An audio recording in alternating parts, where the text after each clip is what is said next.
அனைவருக்கும் ஆன்மநேய அன்பு வணக்கம். அன்பர்களே, இன்றைய பதிவில் சூக்கும உடம்பும் தூல உடம்பும் என்ற தலைப்பில் சில கருத்துக்களை பார்ப்போம். அன்பர்களே, நமது உடம்பை தூல, சூக்கும, காரண, அதிகாரண என்று உடலை பிரித்திருக்கிறார்கள்.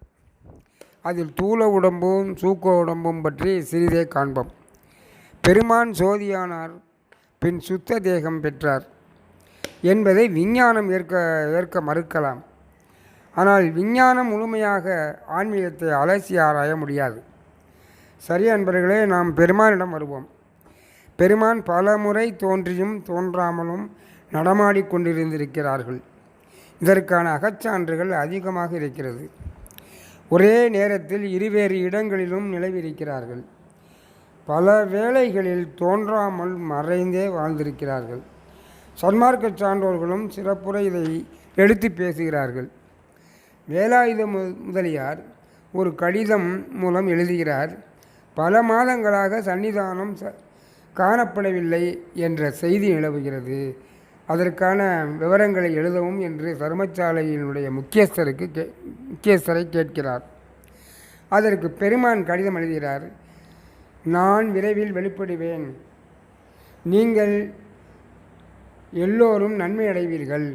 மேலும் பெருமான் தன் தூல உடலை மறைத்து கொண்டு சூக்கும தேகத்தோடு உலாவி இருக்க வேண்டும் என்பதுதான் உண்மை. தூல தேகம் இல்லாமல் போனதால் நிழற்படம் எடுக்கும்போது உடல் தோன்றவில்லை. தூலமாகிய இருந்த உடை மட்டும் தோன்றியது.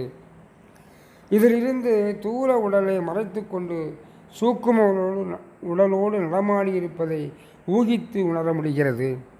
இதையும் தாண்டி பெருமான் நித்திய தேகத்தை அடைந்திருந்தார்கள். அதன் இலக்கணம் என்னவென்றால் தோன்றியும் தோன்றாமலும் இருக்கும் பண்பே ஆகும். ஞான தேகம், அதுதான் ஞான தேகமும் கூட.